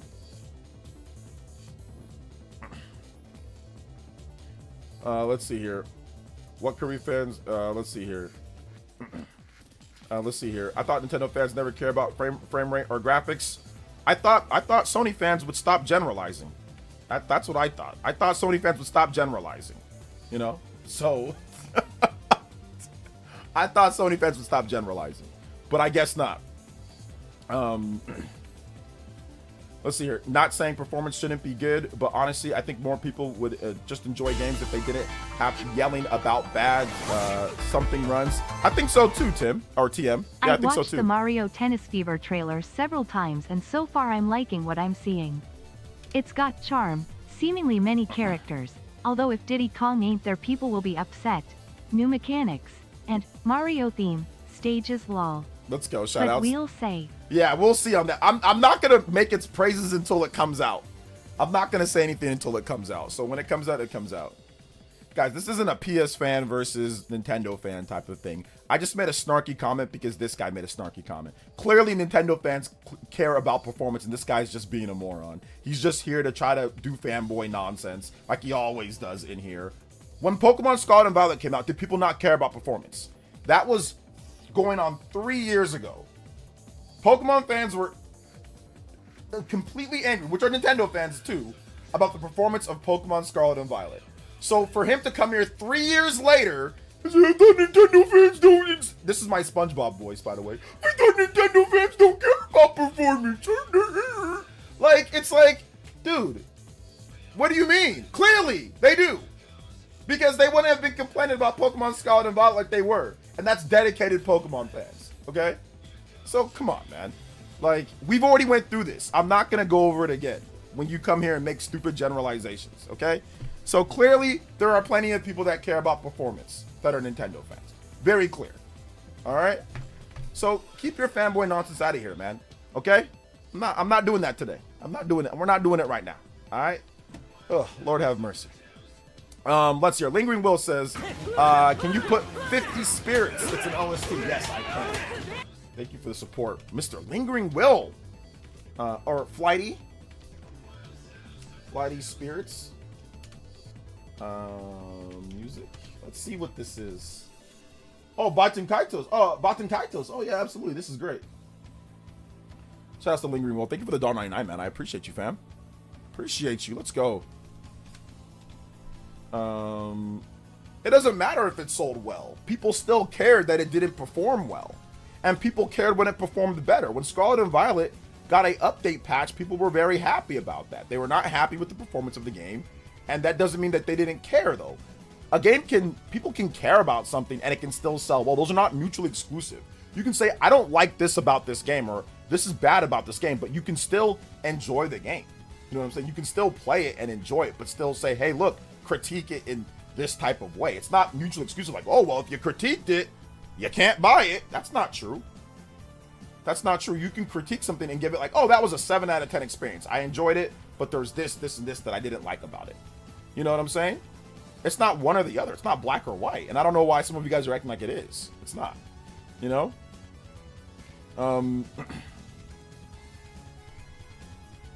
Let's see. I would say people cared, but not enough. Some people, it's once again, it's subjective. Some people cared, some people didn't. But to sit there and generalize everyone, my problem was the mass generalization of everyone. And that was the issue. When clearly we've seen that people clearly care. There's a lot of people that clearly care, you know? To the point where Nintendo had to make a statement on the Pokemon Scarlet and Violet thing. And I'm pretty sure that was one of the biggest things that they looked at when it came to the Switch 2, was getting, I mean, the Pokemon company spent a ton of time on optimizing and patching Pokemon Scarlet and Violet to run way better on Switch 2. That wasn't just, oh, like leave that was an uncapping of the frame rate. I'm pretty sure they had to uncap the frame rate. Then on top of it, they had to patch it. Then they had to add things to it. Like, I don't think it was an easy, you know, drag and drop or, you know, copy and paste. I think they actually took a good amount of time optimizing the game and getting it to run to the best that they can within the constructs of the game. So clearly they cared enough to fix it with Switch 2, because it wasn't just, it just ran better. It was an actual update patch, you know? So thank you for the Party Man with the 5. Oh, trust me, I'm already thinking of every single excuse why people will be upset about Mario Tennis lol. No Diddy Kong, lack of options online, crappy online connections, bad story mode, baby characters taking slots, bad UI, not enough mini games lol. Yeah, there's also that.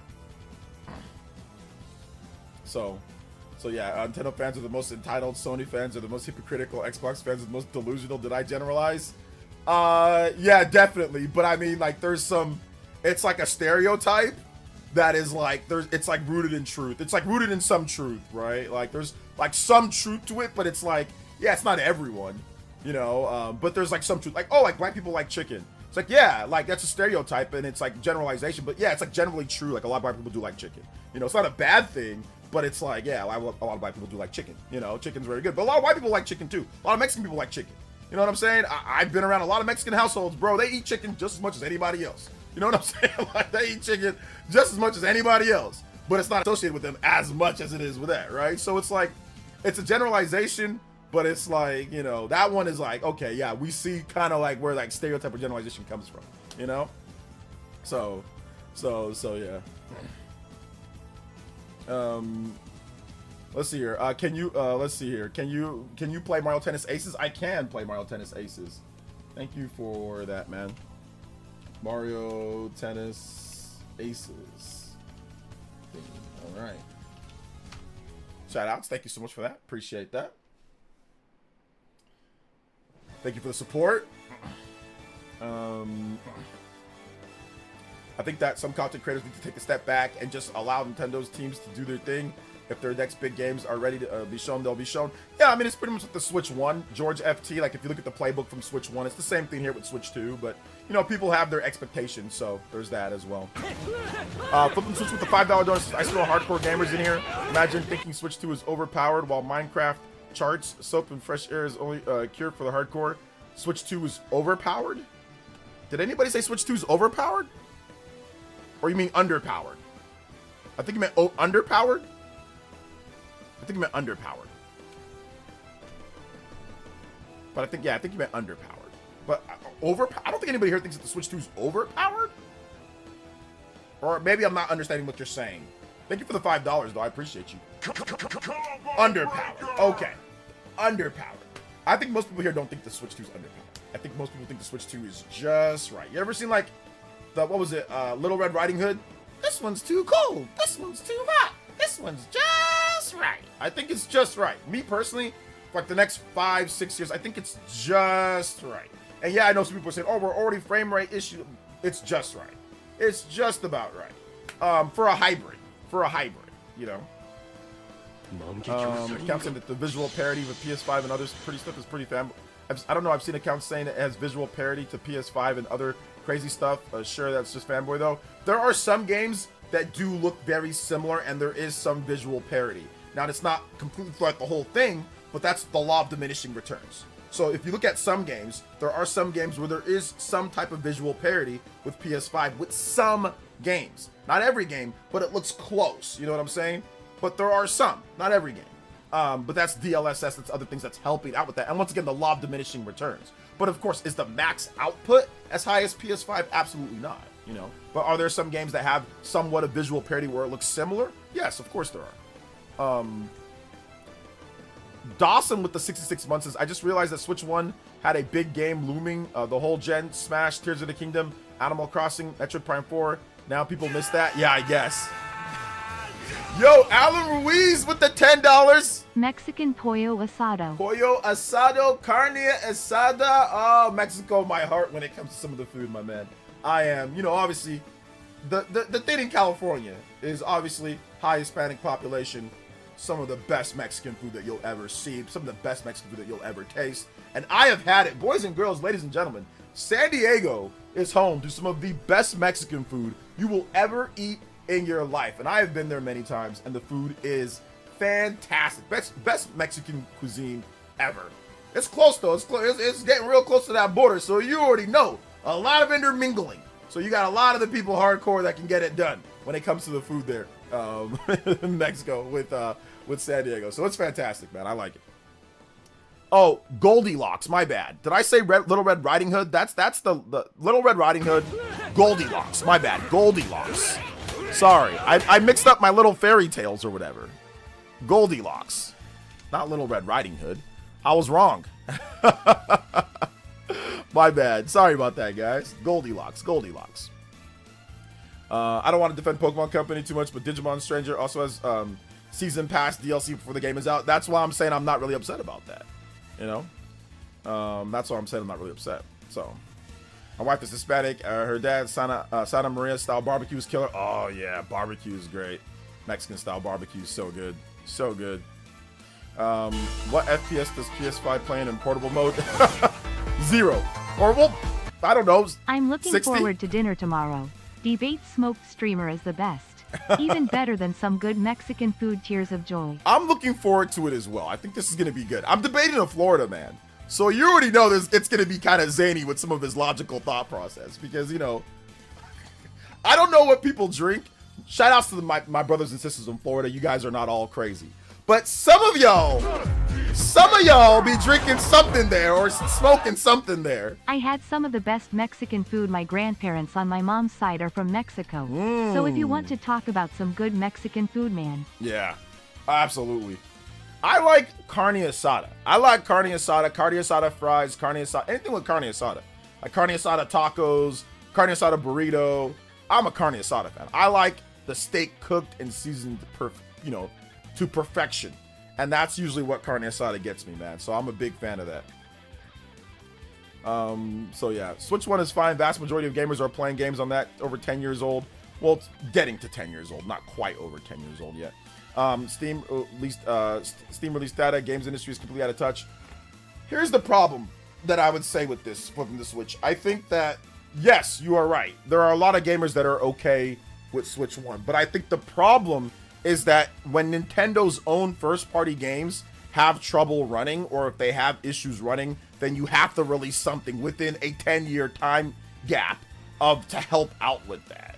So you have to release something. I think that that's the problem, is that Nintendo's own first-party games were having trouble running. And Nintendo's future games, their developers were having trouble getting the games that they want to do running on the platform. So I think that's the biggest issue, is that when the developers start complaining, your developers are your lifeblood. Outside of the consumers, you need developers. Without developers, you don't get good games. And if your own developers are saying, well, look, we want to make Mario Kart World, or we want to make, you know, Age of Imprisonment, which is Koei Tecmo, but Nintendo works with them, right?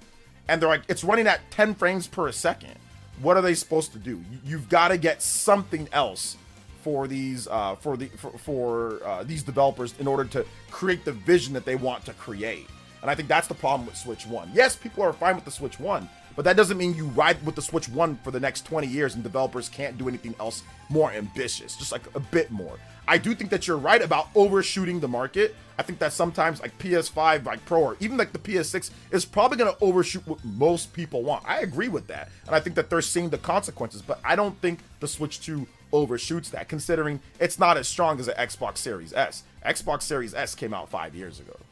Now, it's a hybrid device, so obviously since it's a hybrid device, it's not going to be able to, you know, be as strong as a, you know, somewhat current big box. But I do think that they didn't overshoot it. I thought it's just right. I thought that it was just enough to be able to get stuff like Star Wars Outlaws or to be able to get stuff modern games. But that doesn't break the bank overall. But you got to get something new. You know, it's been a while at this point. So yeah. Let's see. Yeah, they needed Switch 2 in order to get Mario Kart World and Donkey Kong Bonanza working. Those games just wouldn't have worked as well or wouldn't have been as good if there wasn't a Switch 2. So I don't mind them making a new system for that, you know, and they, you know, the system's been out for, you know, 8 years. So yeah, I think it's fine. Trails in the Sky, you picking up this week? I don't have any ranking for Trails in the Sky yet. Once I play it, I'll definitely let you know. But I'll prove with the Switch 2 get at this point near $1K PC is a smoking gun. Yeah, that's clearly nobody's gonna buy that like that. So yeah. Let's see, their partners too. Pretty sure Capcom was developing RE9 and asking, yo, bro. Exactly. So it's like you're not getting Resident Evil 9 on Switch 1. Like, there's no way that you're getting Resident Evil 9 on Switch 1. There's no way that you're getting Monster Hunter Wilds on Switch 1. There's no way that you're getting certain games. And it's like, I do agree that people like it, but I think that it's one of those things where you got to move on at some point. You can't fall behind technologically to the point to where, like, you're not going to get any third-party games at all. Now, there's going to be some third-party games that come out in the future that probably aren't going to come out on Switch 2 because it's not powerful enough or because they can't get it running good enough, and that's fine. But a lot of games are going to be able to come. Anywhere in any RE Engine game should be able to come over. You know, they'll just cut it to 30 frames per second, and they'll probably use like internal resolution of like 540p and then upscale to like 1080p or upscale it, right? So they'll just do that, and that'll be fine. But like the typical normal RE engine doesn't run on Switch 1. They had to make a custom version of RE engine for Switch 1. But RE9 wouldn't be able to run on Switch 1 unless they made a completely new custom version of the game that looks completely different or very much different. Even Resident Evil 9 right now looks quite different, you know, from Resident Evil 9 on PS5 or whatever, or PC or whatever. So I think that in order to kind of get some of that third-party support that you want from Japanese developers, you're going to have to upgrade, you know, you're going to have to upgrade something at some point. You just can't leave the Switch 1 for forever, you know? Let's see here. Can Switch 2 run Monster Hunter Wilds? I'm pretty sure if they ported it, they could get it running. Yeah, I think they could. Let's see here. They have to make more compromises for a Switch 1. They have to make a ton of compromises for a Switch 1 version. With Switch 2, they have to make compromises, but the tools are in there to make it a lot easier because of the DLSS and because of the stronger hardware. So, I mean, I think that's the biggest difference, is that Switch 1, the compromises were insane. Even from PS4 to Switch 1, the compromises were significant. I think from PS5 to Switch 2, the compromises, they're significant, but they're nowhere near as bad. Like, it's nowhere near as bad. Star Wars Outlaws is proof. I mean, they cut the frame rate, but from a graphical perspective, I mean, there's definitely cutbacks and it doesn't look as good, but it's actually fine. And Star Wars Outlaws is one of the most advanced PS5 Xbox Series games that target 60 frames per second at least, right? Most of them do, but according to Digital Foundry. So that's because they know they overshot with Xbox Series X and PS5. I mean, maybe. I think Sony's probably not thinking that, but I mean, I think Microsoft, I mean, I don't think there's anything that they could do. They have to be competitive with Sony, right? So, or they had to be competitive with Sony. Only third-party games I think that can run GTA 6 are going to make me push the PS5 to its absolute limit. GTA 6 is definitely going to push the PS5 to its absolute limit, but remember, GTA 6 is also on the Xbox Series S as well, so so there's also that. Like Nintendo actually matching other consoles' performance in the future once they leave the Switch. They might not leave the Switch because, like, why leave the Switch? You know, it's such a successful situation. And to be honest, I think in the future, a lot of companies are going to be adapting to what the Switch does instead. I think it's going to be the other way around, where people are going to try to find a way to get high-level console performance out of a portable and get better batteries and to actually do it that way, because that seems to be the move at this point to actually somewhat grow the base. But once again, we'll see. We will see. But I think it's actually going to be the other way around. Microsoft and Sony are going to find ways to try to shrink their systems and make it to where you can just play everything and you can dock it. Maybe there's like a base system, then you can dock the thing and then you'll get more power that way. I think they're going to try to find ways. It's the other way around, you know? What's up, Skullman? Welcome. How you doing today? Shout out, Skullman. Yeah, PC fanboys are bickering about 2 games poorly optimization being Monster Hunter Wilds and Borderlands 4 with the next generation hardware. We can see more PC games like this in the future. That's why I don't really stick my nose too much into the PC stuff, because, you know, optimization's a thing. And once again, these games are getting more complex. They're getting more heavier to, I mean, like, there is a breaking point, and I think that we're starting to hit that a little bit now, right? With high-end hardware, you've got a top-class development studio. We all know Gearbox is a top-of-the-line AAA development studio. They are, and I know people are trying to talk like they're not and like they're stupid because Randy Pitchford makes himself look like a clown at times online. But Randy Pitchford and his studio know what they're doing. They did the best that they could. They tried to do the best that they could. I'm not trying to defend them with, you know, the optimization and all that and the frame rate, but this is how it works with Unreal Engine 5, with advanced technology, with all the graphic stuff that a lot of people's PC people want. You know, you're not going to be able to get all this performance and all this stuff out of the lower rigs, and the higher rigs are going to stress the system because you are pushing all this technology. Now, not every PC gamer wants all that. There are some PC gamers who do. There's some that don't. But I mean, this is essentially the nature of the beast. You know what I'm saying? When you go bigger and badder and better. Now, nobody told them to with Monster Hunter Wilds. I think people were fine with World, but this is just how it is, you know. So yeah. Zoo with the $10 dono. Yo, let's go, Zoo. Yes, the future is growing the audience. And they will have to whether they want to or no. Obsessive freaks will lose because companies go bankrupt trying to sell to them. Iwata's Wii proposition of selling many games to normal people will prevail. Yeah, I think that there's definitely, you know, Nintendo's got that. And I think that's why they, even with all the complaints about Switch 2, people want one. They're just upset with some of the prices and some of the business practices. But pretty much everyone wants one for the most part. And I say that, you know, exaggerating a bit, you know, a bit of an exaggeration, but a lot of people want one. It's just a matter of getting certain games on the system, getting, you know, what you want and getting some things, right? But yeah, I think that this way of doing it, we saw with the Switch 1, and I think it's going to continue with Switch 2. So, I do have to say this, guys. I do have to go in just about maybe a couple minutes, so I am going to have to end the stream in just a bit. But I mean, apparently you guys like early streams, you guys, because I mean, we got pretty good viewership and stuff, so I'll try to do more early streams in the future, even when I don't have to go, you know, hang out with my daughter and all that. So I will try to do early streams more, because it seems like you guys, I see a lot more people that are generally here, maybe because like a lot of you guys are East Coasters or Europeaners or super East Coasters.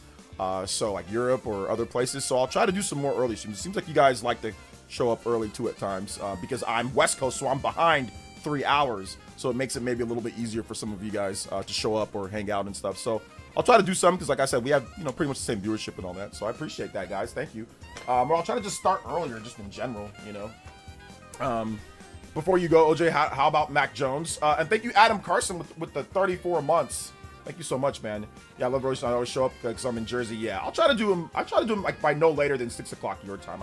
I'm gonna try to do like 3 o'clock streams for me, so 6 o'clock for you guys. So I would have started like 11 minutes ago, or maybe we start by like 2 or 3. I'll try, but it's just tough sometimes, like with my boy. Thank you, Adam Carson, for the 34 months, man. In terms of what Zeus said, yeah, I appreciate that. Thank you for the Big 10, man. So yeah, but yeah, I do have to go in just a little bit. I'll probably sign off here. So yeah, great community. Thank you, MUFC. Yes, MUFC. Hey, what's up, Clabby? Dang, I'm late. I wasn't expecting an early stream. I'm sorry, man. I'm sorry I streamed early. I know I didn't tell anybody. I need to let you guys know, like on a community post or something like that, that I'm streaming early, so you guys can, so I don't just spring it up on you. People are like, what the heck? I wanted to watch tonight's stream. I wasn't able to. Remember, I did have a new video talking about the Mario Galaxy stuff. So if you want to check out that video, you can check out that video. So I appreciate you guys coming through. Thank you guys so much. So yeah, good talk though. Good community. Good all sorts of stuff today, man. I'm actually really impressed with the amount of questions and comments and different sides and different opinions. People that agreed with me, people that didn't agree. Like, I think that's the way to get it done, man. Peacefully and normally. You know, I did make fun of that one PS guy, but that's because he's doing that on purpose. He's just trying to troll.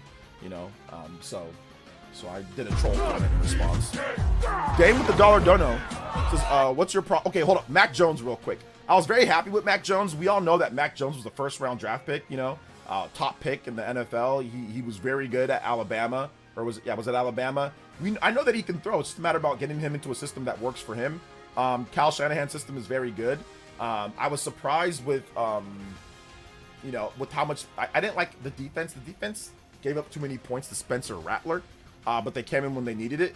But I was very happy with Mac Jones, and I knew that he was going to have that type of success because Sam Darnold came in and was very good too. You know, so I knew that like that's the key with the Niners, is that making sure that you just get a first round talent backup for Brock Purdy. So if he goes down, because he will go down because he's a little guy. Brock Purdy's tiny, so he's going to get banged up. So you know, just have somebody in there that you know can throw the ball decently enough. You know, which, you know, last year they did it. They've got that Brandon Allen guy. That guy sucked. He was terrible. I don't know why he wasn't a big talent. He was not a good talent at all. So I don't know why they didn't get a better backup last year. You know, so if they would have had a better backup, they probably would have won more games if they had a better backup last year, because Brock Purdy missed games last year too. So anyway, Dane, thank you for the $1 dono, man. I appreciate that. Shout outs. Says, what's your process for playing and finishing games? I have no process, man. Like, I'm all over the place. I suck at that. I need to get better at it. But usually if it's a game that I like Donkey Kong Bonanza, I'll play it. I'll play it and I'll get through it, you know? So yeah, I'm impressed with Mac Jones though. I give him an A. I think he played really well.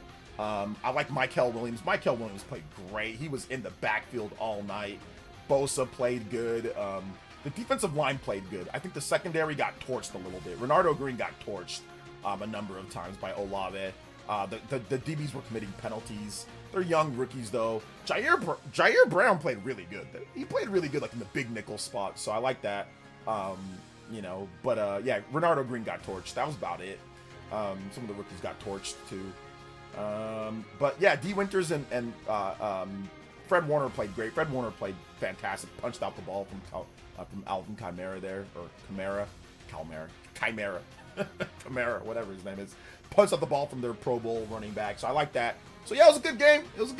You know, it was good. You know, I like the fact that the Niners are winning gritty games. I like the fact, because like the Niners lost like every game that was like a one-score game. The Niners like lost every single one of them last year, or only won like one game in like one-score games. So the fact that the Niners are already winning gritty, down to the wire, last possession, you know, close it out on defense, that's going to get you battle-hardened and tested, and that's what's good, because you have Robert Saleh coming back, and the defensive coordinator coming back, and that's why you get somebody like him. That's why you pay him, you know, $3 million, $4 million per year, because he's going to be able to close it out defensively, you know. So yeah, I like that. So yeah, it's good. It's good stuff. Good stuff.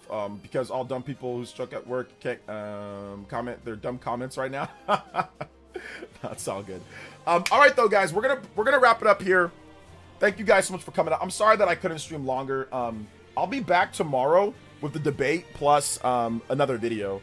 So we'll be back tomorrow with that. So if you haven't seen that video, please check it out. Thank you guys so much for coming out to the stream though, man. I appreciate it. Great stream today, guys. Stay blessed, stay awesome, stay everything. Thank you, MUFC.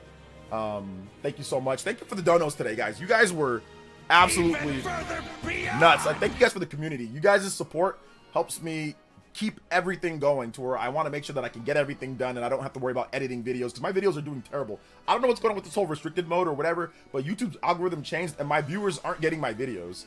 So, you know, there's a big dip when it comes to that, like ad revenue from the videos, because for some reason my viewers aren't getting the videos and YouTube's algorithm changed, whatever the case is. So thank you guys for supporting this stream. It really does help out. So I don't have to worry about that, you know, like I can, because I don't know what's going on with the videos, but my viewers just aren't getting them. And it's just not being recommended as much. So a lot of content creators have been complaining about this, but whatever. We have our stream, so thank you guys so much. Thank you guys for supporting. I appreciate it. Shout outs to all the Elite Ninjas. Shout outs to Cybertor. Shout outs to everybody, man. I appreciate y'all. And yeah, we will see you guys tomorrow for a regular stream, and I'll try to stream it a little bit earlier than usual so you guys can come through. So, all right, guys. Thank you guys so much. I appreciate that. And we'll see you guys for the next one. Bye, Felicia.